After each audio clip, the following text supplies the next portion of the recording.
The reason that you hear Samson snickering in the background is because I just asked him if he had top 5 snakes ready. He alleged that we did top 5 snakes last week. He was lying to me. He just doesn't want me to receive texts anymore from Perry Hill and an assortment of other people that he blasphemes against. Perry Hill texted? Yeah, he DM'd. He wants to talk about what Samson accused him of.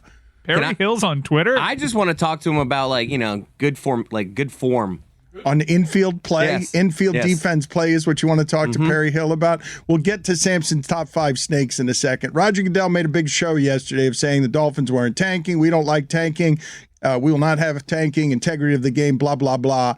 Rob Manfred came on our show, defended tanking, defended the idea of the Marlins tanking and how the Astros tanked. What's the difference there? Why is that different?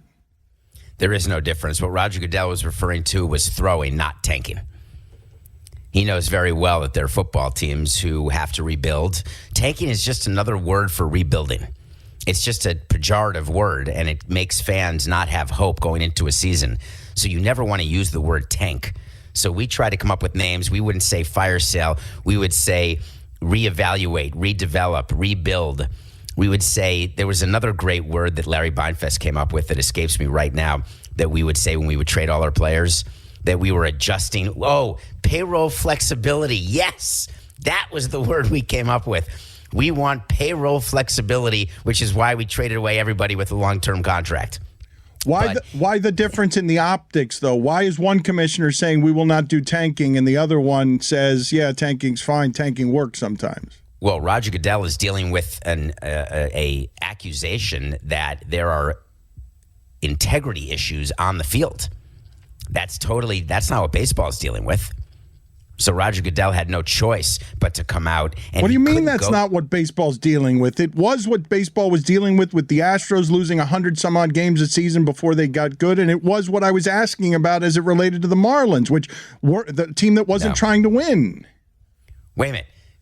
Not trying to win by not putting good players out there is a world of difference than having the players you put out there purposefully do things to lose games. David, is that crushed velvet or suede that you're wearing on your coat? You look like now? a magician. Is that are you serious? Is that an off-air question? No, it's an on-air question. No, it's a declarative statement. You look like a magician. They decided to stop the interview to talk to you about how you do very distracting. Look like Here's a magician. my question. You look like a magician. I'm not discussing my blazer. This was the blazer that was in line to be worn today with the shirt that was in line to be worn today. Are you that kind of guy? You line up your outfit for the next day? Do you do it like a week out? Are you like Mr. Rogers? It's 36 days out.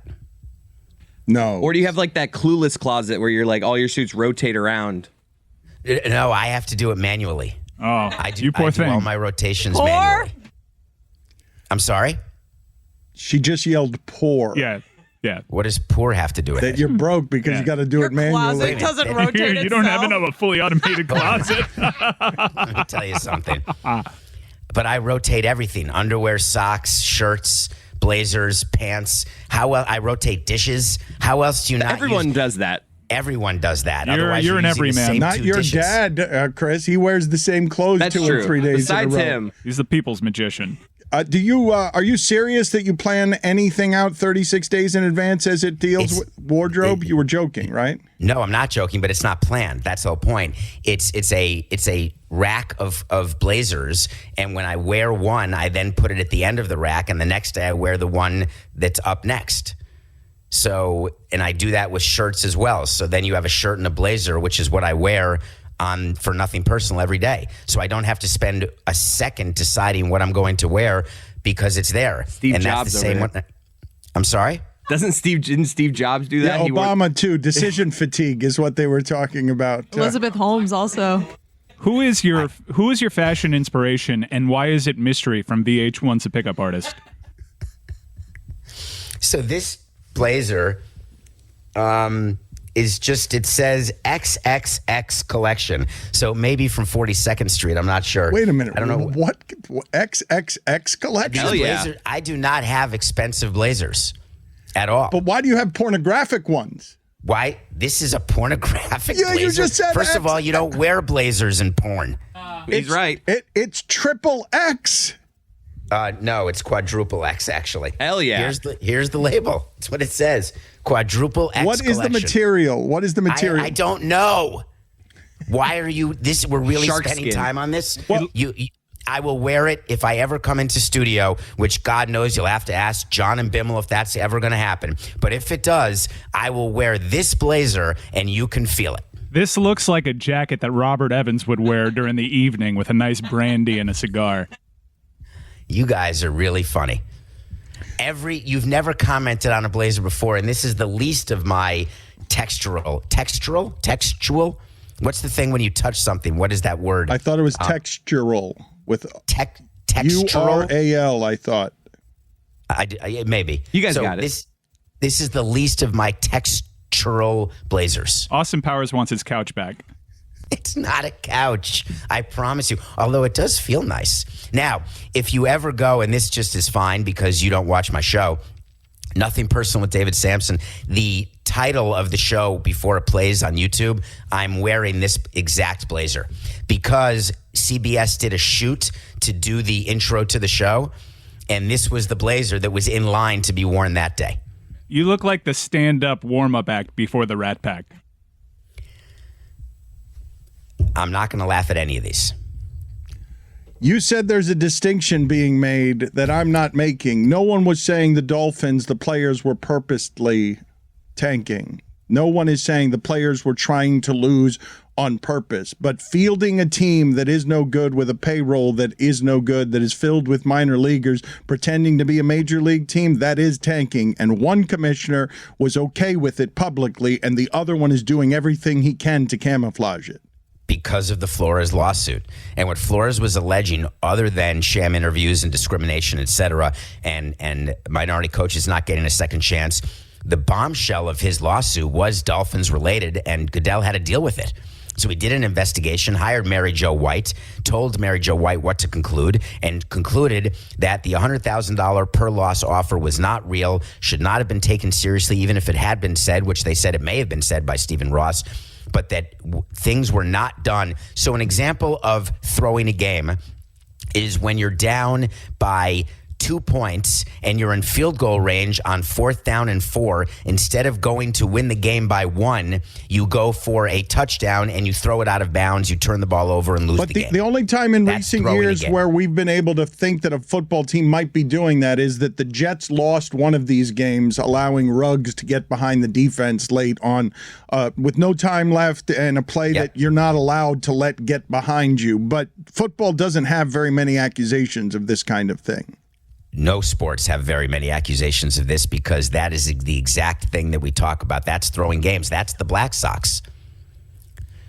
That's Shoeless Joe Jackson. That's being paid by gamblers to lose. It's not about draft picks. Gamblers aren't telling players what to do and telling teams what to do because they want that team to get the number 1 pick. They're doing it because they want to win money on the game they gambled on, or the players in the game owe money, so they're forced to play in a way that guarantees a certain outcome.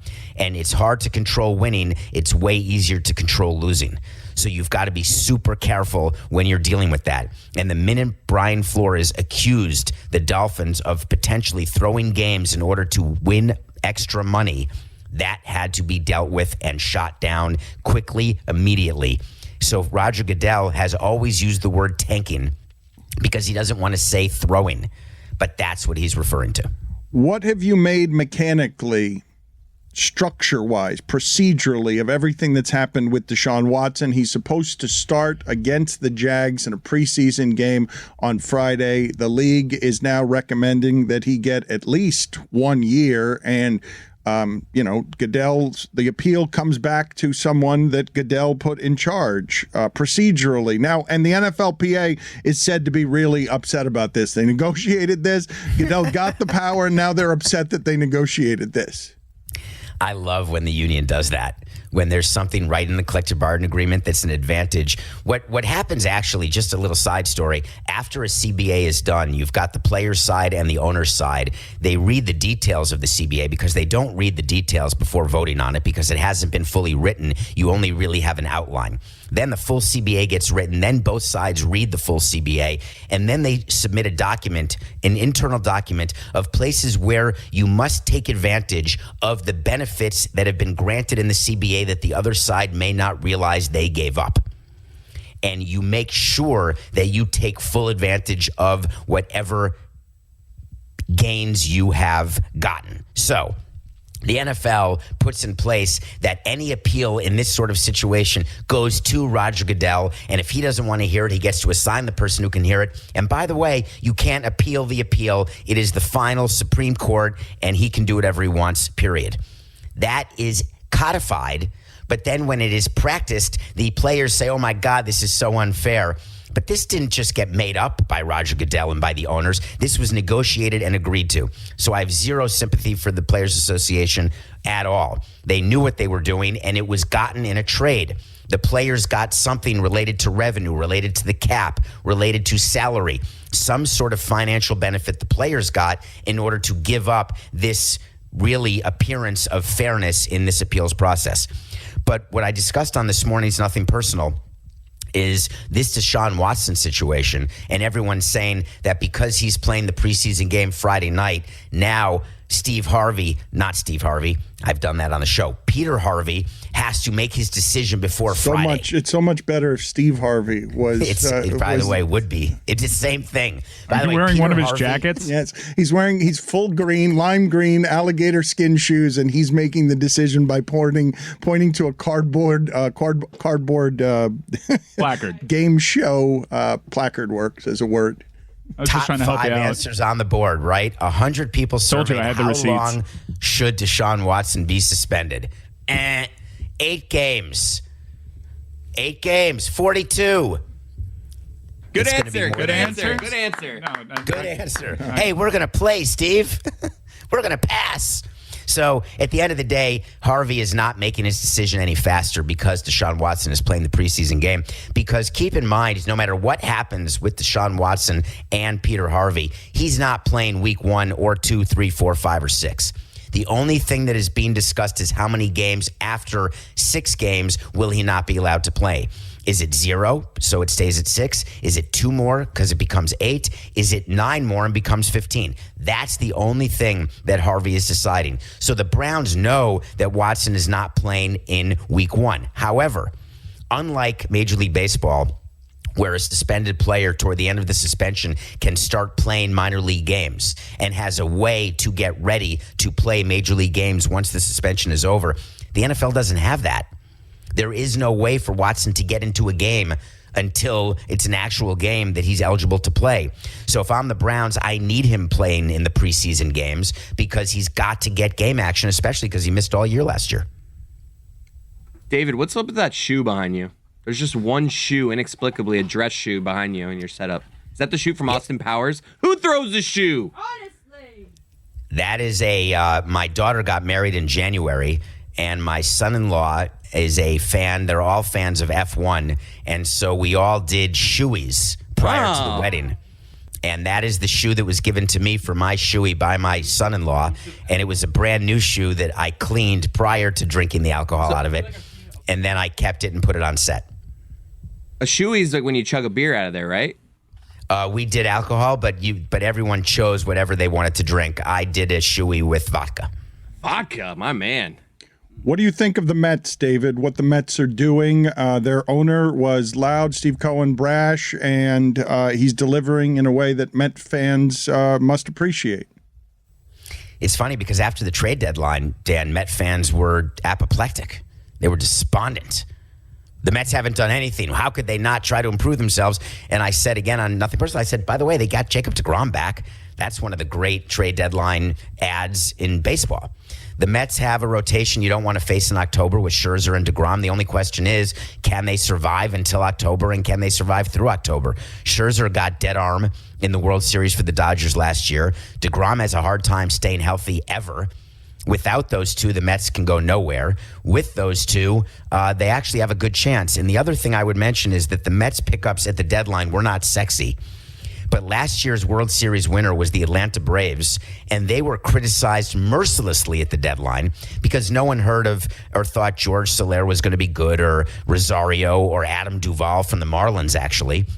Like, what are you picking them up for? And guess what? They helped the Braves win the World Series. So this whole let's win the deadline stuff or else we're not going to win the World Series, just ask the Padres what it's like to win the deadline or to win the offseason. It does not get you rings. So if the Mets keep Scherzer and DeGrom healthy, they're going to be hard to beat 4 times out of 7. But they have buzz in a city where it's tough to get some attention from the Yankees. And the thing I wanted to ask you about ratings numbers, because everyone is fudging those numbers. In the new age, it's really hard to quantify some of this stuff. And there was a big press release sent out that the Braves' recent Mets series averaged 430,000 viewers, which seemed to me inflated by the Sunday 550,000 viewers. If the average for a 3-game series is 440,000 and you're doing record numbers with 550,000, you're really skewing the averages. But all of those numbers sounded low, and they were trumpeted as the highest in the history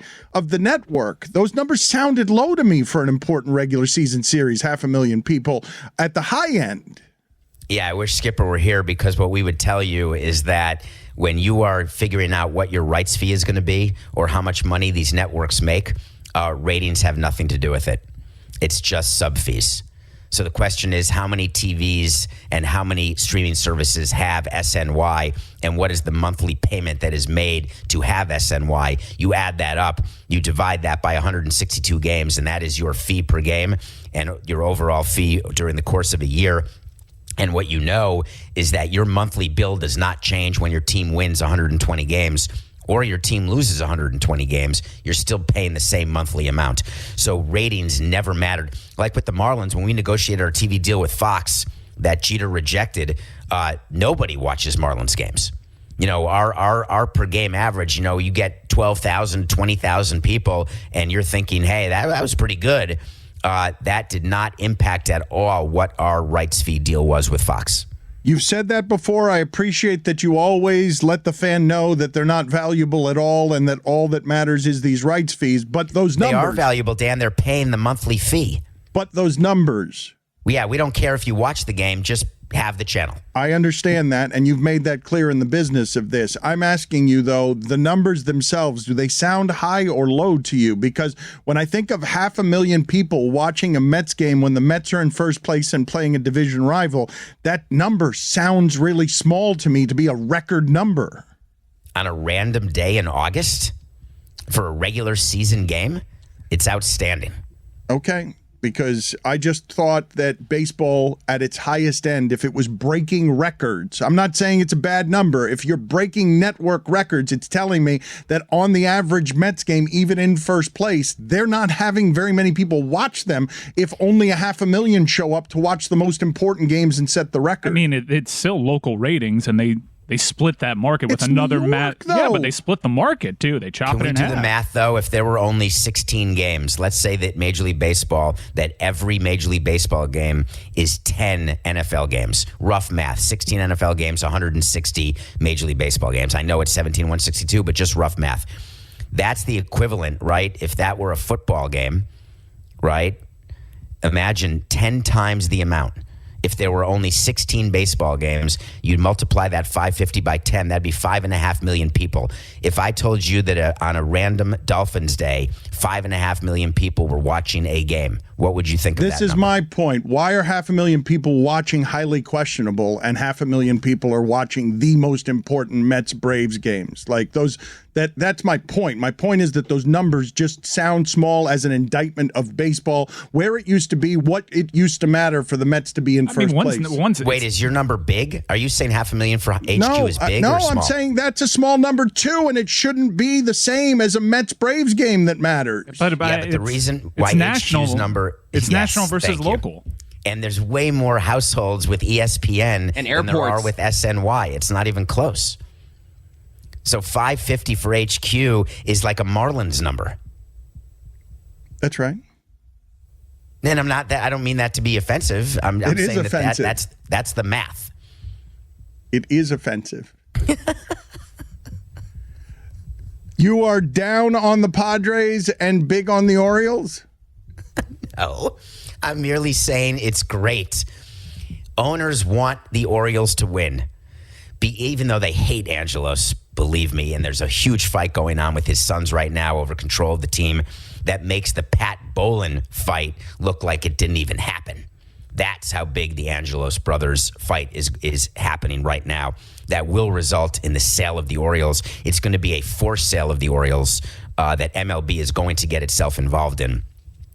Peter Angelos has given up control because he doesn't talk anymore, but the sons cannot agree on anything at all, and they're now suing each other, and they're still fighting with the Nationals.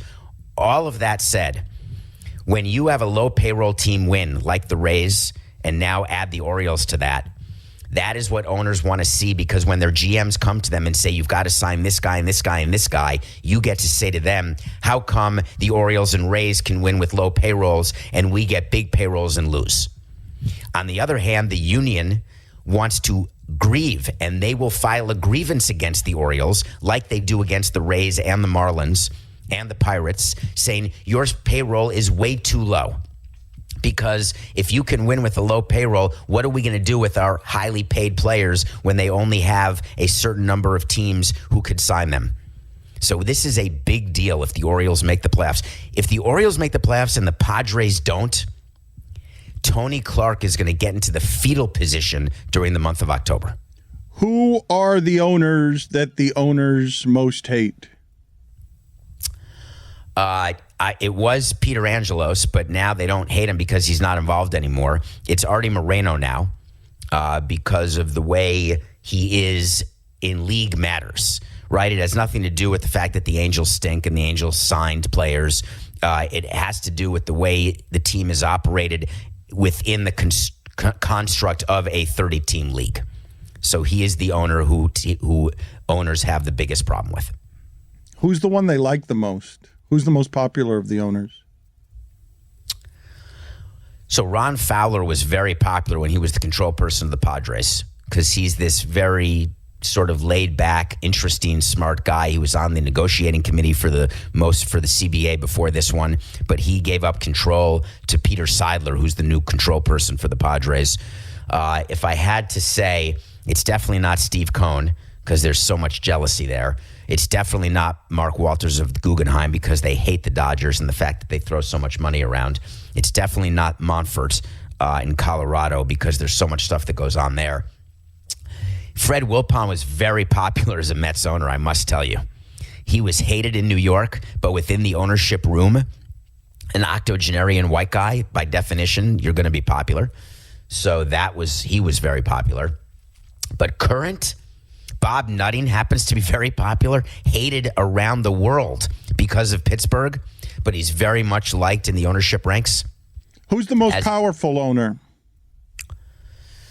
So it was Fred Wilpon and Jerry Reinsdorf under Bud Selig because those were Bud's two closest friends. And now Rob Manfred's done a really good job of not giving any power, extra power, and showing favorites amongst owners. That is one thing that he does very differently than Bud Selig. Either you are an FOB or not. And if you're not an FOB, then you are not going to get any breaks at all. And there's no such thing as an FOR. That guy's last name is Nutting? Yes, Bob Nutting. You should see the shirts in the strip district, Chris. They'd blow your mind. Hey. No pun intended. This episode is brought to you by DraftKings Rainmakers. Have you heard about DraftKings Marketplace? It's the place to snag the latest digital collectibles across sports, entertainment, and culture. DraftKings has released their first ever NFT fantasy game, Rainmakers Football. It's the only NFT fantasy game licensed by the NFLPA. Now you can collect the hottest player card NFTs while playing free for millions in prizes. Right now, everyone can get their first full roster starter pack for free. Playing is simple. Buy, sell, bid, and win player card NFTs of the biggest names in the game through regular drops and auctions on DraftKings Marketplace. Build your NFT franchise and enter free Rainmakers football contests all season long to compete for millions in prizes. Download the DraftKings Daily Fantasy app now and sign up with promo code Dan. Click the Rainmakers tile and opt in to get your first full roster starter pack for free. Plus, Play for millions in prizes all football season long and build the ultimate NFT fantasy franchise with Rainmakers Football. That's promo code Dan. Build, play, win, only at DraftKings. Contest entries dependent on type and number of NFTs held. Eligibility restrictions apply. Void where prohibited. See DraftKings.com for details. Dan Le Batard. I actually thought you looked kind of good. Stugotz. Thank you. The beard's grown out a little bit. I got a little life in my face, I feel like. Little tan, Colorado, San Francisco. I had a great time, man. You get life on your face. You've got death on your face. I think you got 40 to life on your face.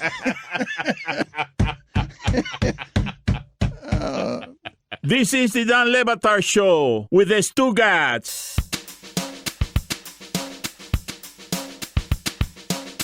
We're presented by DraftKings Sportsbook, an official sports betting partner of the NFL. Download the DraftKings Sportsbook app today and use code DAN for a special offer when you sign up. That's code DAN, only at DraftKings Sportsbook.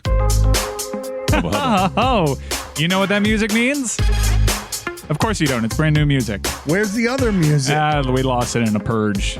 Hi, everybody. I am your host, Mike Ryan Ruiz. We are joined by David Samson and Dan Le Batard. That's right. It is another edition of Would You Attend Their Funeral? All right. I'm Back very by popular excited demand. about this. Before we get to that, you answered this partially. We'll get to it in a second. But the owner that the other owners are most jealous of, if you had to choose one, is it the Dodgers? I ask the questions around here, Dan. No one cares anymore. Dan, it says here that you're married. That's right. David, it says here that you are Bruce Buffer's stylist. I don't know who that is. It is time to play Would You Attend Their Funeral? We now start with our reigning champion, the most honest contestant we've ever had, David Samson. David, would you attend Tommy Hutton's funeral? No. and the fact that you just brought that up is very funny because I was just thinking about Tommy Hutton. We had a pretty tough divorce from Tommy Hutton with the Marlins. And I had some issues with Tommy through the years. And no, I would not. I don't wish him dead, but I wouldn't attend his funeral even if I were in town. Why didn't you like him? The fans loved him. Yes. So we had issues with him because he would say things that our players did not like at all. And our players would then complain to Jeffrey, and Jeffrey would then complain to me, and I'd have to deal with it. He also felt that he needed to be paid way more than he was paid and wanted to renegotiate all the time. And we didn't want to pay him more. And it eventually led to his exit from the broadcast. Dan, we switch over to you. Would you attend Bill Simmons' funeral? Oh, mother. Where is it? It's in L.A. No, It I doesn't can't. I'm matter. not going Boston. to LA. It's in Boston. I'm not going to L.A. or No, Boston. he's not going to Boston either. It's Really? It's in West Palm. Nope. You got to put it closer to me. Would he attend yours? No. Would he even return your calls? No, he doesn't. I don't know why, but he's not returning my calls. I think it's because of Ryan Cortez. I'm pretty sure that's why it is. Back over to David. David, would you attend Javier Vasquez's funeral? I wouldn't go to Puerto Rico for it, no. He played for two of your teams. Yes, he did. And I've known him for a very long time, and I like him very much. But no, it's going to be in Puerto Rico, and that's too far to go. Dan, over to you. I'm still getting texts from Michael Kay because I didn't go to his funeral. Like during Yankee broadcasts, I'll get a text that just reads, "Do you know how hurt I still am that you said you wouldn't go to my funeral?" Dan, would you attend Jimmy Johnson's funeral? Ooh, great one. Where is it? It's in the Keys. Yeah, I think I would. Judges? It's the Keys. You're going for a vacation, and you'll hit up a funeral I'll hit on the it way. on the way back. I'll hit it. I've got to pack a suit though. Little Palm Island on the way. The Keys. You don't have to go in the suit. Do I have to for his? He wouldn't want No. me there in a suit. Jimmy Johnson's funeral will be in Hawaiian shirts, not in suits. David, would you attend Carl Pavano's funeral? Yes, Because I'd want to see all of the black veils. Yeah, you've been horny for his exes on the show before. I like him. And his currents. So, yes, I'd want to show my support. He was a real heartthrob. He certainly was. It's a weird reason to go to Carl Pavano's funeral. Super weird. Perhaps reassess your priorities. What, no, you mean my time allocation? You want to be around ugly crying? I don't get a concern with crying. It doesn't impact me at all. Like, I'm fine with it. That doesn't surprise me. Least surprising thing you've ever said to us. Dan, would you attend Clark Spencer's funeral? It's so wrong. This is a tough one, folks. So wrong. The answer. Tell people who that is. He's a former horse racing writer for the Miami Herald. Horse rider. He Wrote about horses. That's not what he's known for. He was the Marlins beat writer for several decades. I associate him with horses. Yes, he was also the Marlins beat writer. And the answer to your question is no, I would not attend Clark Spencer's funeral. This is devastated. This is going to get back to him. It's a horrible. That will get back to him. I hate that I have to answer these questions honestly. Tune in next week, possibly, for another edition of Would You Attend Their Funeral? We're actually running out of tough questions. I don't think you are. I think that you could go through all sorts of these with Samson. If he's saying yes to Pavano, there are all sorts of players that you could get. Samson's a lot easier. The tipping point for Dan Le Batard is where the sweet spot is right now, and those are tough because the audience kind of knows the ones that you wouldn't go to. I asked you 3 difficult ones. Those are tough. Those are top shelf nominees. Join us next week, possibly, or maybe never again, for another edition of Would You Attend Their Funeral? David, I was watching Heat last night. You know how much I love Michael Mann. And I'm rewatching Heat, the film, because Michael Mann just came out with a novel that is a sequel, Heat 2. I can't wait to pick up that audiobook and flip through it. Do you get into sequels that are exclusive to novels if you enjoyed the film? I'm sorry, do you flip through an audiobook? What does that mean? Oh, my God. The Colin Jost one was a real page-turner. You mean, but it's in your ear, right? He claims that's reading. That is reading. That's not reading. It is reading. It's listening. No, it's reading. It's reading. How do you read with your ears? It's reading. It's reading. It's reading. Stop judging me. I'm not judging. By the way, I'm not judging you at all. It's a huge market. That's like people saying, do you say that when someone says to you, when's the last time you spoke to David? Does it count when we text? Do you say that's speaking to? Yes. Yeah. Yeah. Okay, that's I say I'm presently reading this book because I don't want to get bogged down with, hey, I'm listening to this audiobook right now. It's a mouthful, right? And then there's follow-ups. I'm reading Heat 2.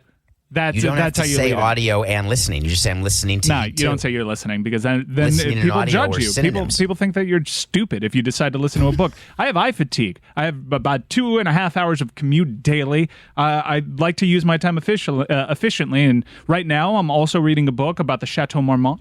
And I'm really getting educated this way. And someone that actually read the book is not getting more information than I am by listening to it. Do people read your podcast? They read the descriptions. Don't they listen to your podcast we during their commute? Yeah, we're getting this is why I say I'm reading the book. We're not in the written form Answer anywhere. the question. I have another question. Chris Angel. When you see Heat on TV, is that a movie that you can join in the middle, or do you watch it from the beginning to end? I can join in Heat in the middle. Because that's a hell of a commitment. When you said you watched Heat last night, did you watch it from start to finish? I haven't finished it, actually. But you started at the beginning. Yes. The beginning is very slow. Here's my hot take. Al Pacino is the worst kisser in cinematic history. Put it on the poll, hell please. Do you know that? Chris Cody. Did you not see like one of the opening scenes in Heat? It's revolting. It's like an anti-boner. It's just like it's the least sexy thing ever. It seems like a torturous affair. I feel bad for the actor that had to share screen time and be on the receiving end of Al Pacino's kiss. Okay. Put it on the poll, Chris Cody, at Le Batard Show. Does Al Pacino look like a bad kisser, the worst in the history of cinema? It's not. It's not even his appearance. It's a fact. You see him, you catch him in the act. It's so aggressive in the morning, dude. My God, pal. Can we ask Ellen Barkin? Do you have her on the show ever? I think we have had her on. No, we came close to having Ellen Barkin on the show.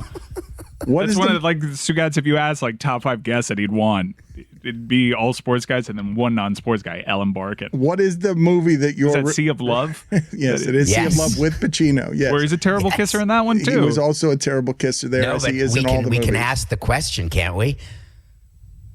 What is the movie you're reviewing this week? Can we talk about a movie called Keep Breathing, which if you go on IMDb, it's under Breathe. Yeah, you don't have to answer my question. I'll go myself. Well, your question is no, I don't. Okay, thank you. Appreciate That's it. It's that simple. I don't. There's no reason to. It seems like a waste of time. Keep Breathing is a miniseries that stars the woman who is in the Heights, a gorgeous Mexican actress who plays a lawyer. Wait a minute. Jessica is moving away from her computer screen. Wow. She's evidently seeing a Pacino kissing scene. Is that what's happening right now? Gross. This is what's Okay, happening. Let me see we're this gonna thing. play Hit it play. again. Wait, Here we go. English It's This a is lot not of even mouth, from Heat. right? It's a lot of mouth. This is from Frankie and Johnny. He like got low. Wait.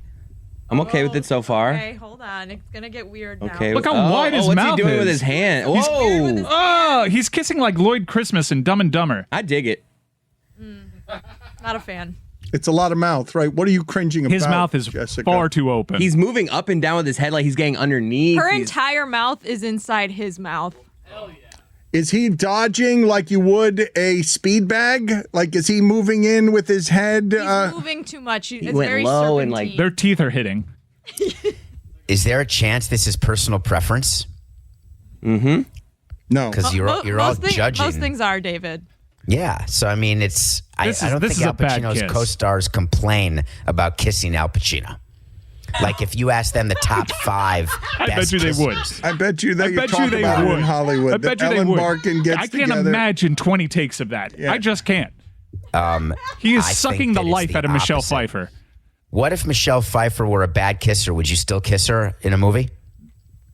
I mean, bad I don't kissing's think a we bit of can a- have this discussion nowadays. Bad kissing's a bit of a deal breaker. But you're having this discussion the other way. You're having it with Al Pacino being a bad kisser. We can't have it with a woman being a bad Because kisser? we're just guys being dudes. Okay. You do you. I'm just I have saying no that idea you will what's not going find on. you will not find an actress who will say I will not do that scene. Is the with Al movie Pacino. Keep Reading or Keep Breathing? It's a limited series called Keep Breathing. It's about a lawyer who survives a plane crash, and she's basically in the jungle and has to figure out a way to save herself. And she's alone. So there's elements of Castaway to this. There are flashbacks, which like Slumdog Millionaire, where things that she did and learned as a kid, she does as an adult to try to save herself. It is an old, tired story of survival, but there was something about this limited series that I couldn't stop, and I watched it back to back to back. I want to say 6 episodes of 40 minutes each, and I did it in one sitting because I was fascinated by how the writers put all of these tropes together in one show and didn't make it cheesy. And they succeeded. What I can't figure out is why on Netflix or wherever I watched it, it says Keep Breathing, but IMDb, like the thumbnail says Keep Breathing, but IMDb, it says Breathe. So I'm not at all positive because it's in English. There's no subtitles. So that's the first time that's happened since Edge of Tomorrow, when I thought that was called a different title with Tom Cruise, and it ended up being called Edge of Tomorrow. But when I saw it was called something different. Mike, can you remember what I'm talking about? That We're movie? watching a YouTube right now entitled Al Pacino Love Scenes. I'll get back to you. I mean, Jessica keeps recoiling. She keeps moving away from this her one's weird. computer as if there was something in the computer trying to reach out its hands and grab her by the And neck. it's Al Pacino. Oh, he's like, How quickly did it come up when you Googled Al Pacino love scenes? Is that are you the first person to Google that? No, there's an entire YouTube video. It got uploaded in 2008, and it has 81,000 views. he's doing this thing where he like pecks at like her forehead and then her cheek very slowly and sensually. It's kind of odd. Live, die, repeat. Thank you. That was the movie I was talking about, Mike. But don't worry. Go back it to was the love scenes. actually it was retitled "Live, Die, Repeat." It was actually released in theaters as Edge of Tomorrow, and then remarketed as Live, Die, Repeat.